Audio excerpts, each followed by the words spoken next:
Hello friends, good morning. ওম নমঃ শিবায়। কেমন আছো সবাই? আশা করছি সবাই খুব ভালো আছো। আজকে হলো শিব চতুর্দশীর পরের দিন, আজকে আমরা করব পারনা যেটা বলে। তো সেটার জন্য আমার কাটাকুটি সব কমপ্লিট হয়ে গেছে, স্নান সব কমপ্লিট হয়ে গেছে। এখন আমি গিয়ে রান্নাটা বসাবো। তো কি কি রান্না করব সবই তোমাদের সঙ্গে শেয়ার করব। এখন একদম টাইম নেই, জানো তো, তাড়াতাড়ি পারানোর টাইমটা। তো তাড়াতাড়ি রান্নাবান্না করার তো ঠাকুরকে দিতে হবে। তো তোমাদের শিব চতুর্দশী কেমন কেটেছে জানাবে। আর আমার শিব চতুর্দশী ব্লগটা কিন্তু যারা এখনো দেখোনি তারা অবশ্যই গিয়ে দেখে নেবে। তো যাই হোক, এখন আমি যাচ্ছি রান্নাটা বসাতে, কারণ কাটাকুটি সব কমপ্লিট করেই তারপরে এসেছি। এখন আমি যাচ্ছি রান্নাটা বসাতে। চলো দেখতে থাকো ব্লগটা।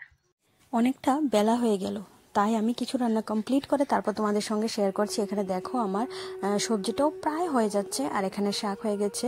তারপরে এখানে 3 রকমের ভাজা হয়ে গেছে, কুমড়ো ভাজা, আলু ভাজা, বেগুন ভাজা। আর এখানে আমি ফুলকপি আলু ভেজে রেখেছি পনির দিয়ে করার জন্য। তো এখন আমার সব রান্নায় প্রায় কমপ্লিট হয়ে গেছে। এখন আমি তোমাদের সঙ্গে একটু নিশ্চিন্তে কথা বলতে পারছি। দেখেছো আমার হাসিটা, তাড়াতাড়ি করতে পেরেছি সেটাই অনেকটা। তো শাকটা এবার আমি নামিয়ে নেব, তারপর আমি বসাবো কি বলে না, ফুলকপি আলুটাকে শুধু ফোড়ন দেওয়ার বাকি, কারণ ভাজা টাজা তো কমপ্লিট হয়ে গেছে, তোমরা দেখতেই পেলে। তো এখানে আমি 5 ফোড়ন আর শুকনো লঙ্কা দিয়ে দিয়েছি। এবার আমি আদা, তারপরে কাঁচা লঙ্কা বাটা, আর এগুলি একটু টমেটো দিয়ে, যাই হোক যেভাবে রান্না করে সেভাবে রান্না করে ফেলছি। এবার আমার পায়েসও প্রায় এবার হয়ে এসেছে। দেখো কথা বলতে বলতে পায়েস আর অন্নটাও হয়ে গেছে। এখন আমি ভোগটা বেড়ে নিয়েছি, ঠাকুরের ভোগটা। বলবে কিন্তু আমার ভোগ বাড়াটা কেমন হয়েছে। এই যে দেখো আমার রান্না পুরোই কমপ্লিট। এখানে আমার পায়েস রান্নাও কিন্তু কমপ্লিট হয়ে গিয়েছিল।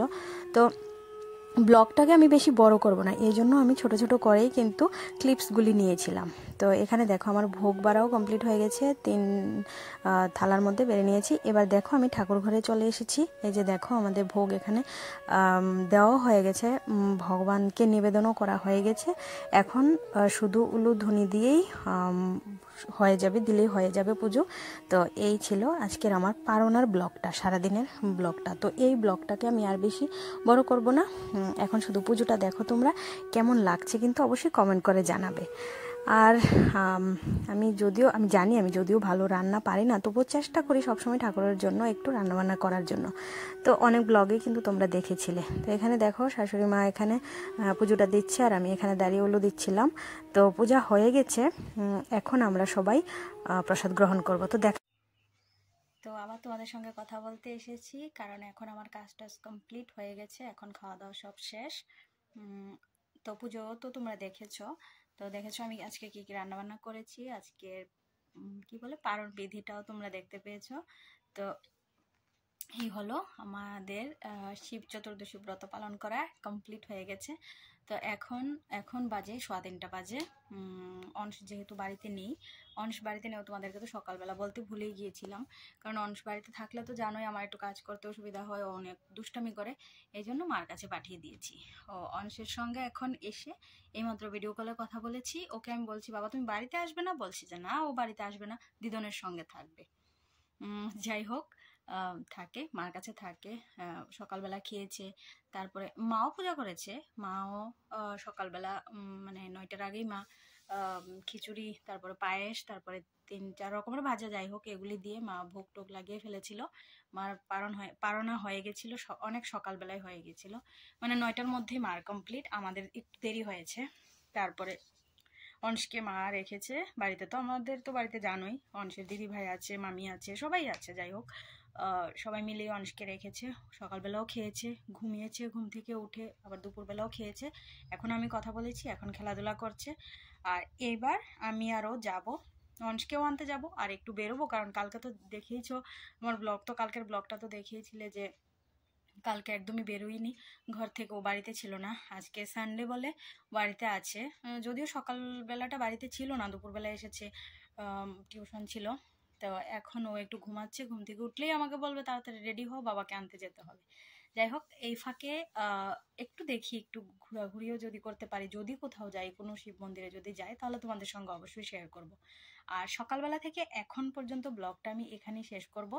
আর অন্য কোনো মন্দিরে যদি যাই বাইরে বেরিয়ে, তাহলে ওইটা আমি আলাদা ব্লগ বানাবো, তোমরা দেখে নিও। তো আমার আজকের ব্লগটা কেমন লেগেছে তোমরা অবশ্যই কমেন্ট করে জানাবে। দেখো আজকে 2 দিন পরে ভাত খেয়েছি, তো কি বলবো, আমার বারবার গলা শুকিয়ে উঠছে। এখন জল খাবো বেশি করে বসে বসে। অনেক টায়ার্ড হয়ে গেছি। ঠিক আছে, তো সবাই ভালো থাকো, সুস্থ থাকো। ওম নমঃ শিবায়।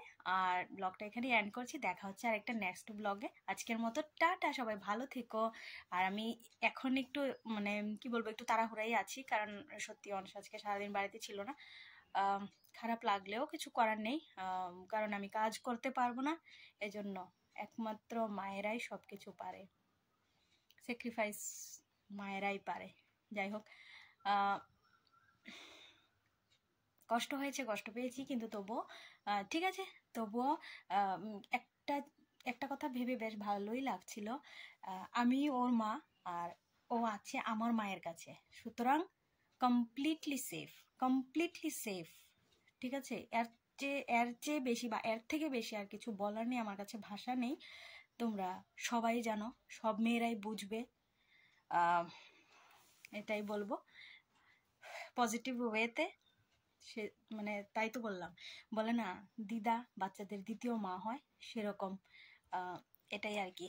তো যাই হোক, চলো অনেক কথা বলে ফেলেছি, আর দেরি করছি না। আর অংশের বাবাও আমাদের ওইখানে থাকলে অংশ ও একদম সেফ ফিল করে, এজন্য আমি জানি আমার সন্তান ভালো আছে, ঠিক আছে, খাওয়া দাওয়া ওর সবই ওকে, মানে খাবে আমি জানি।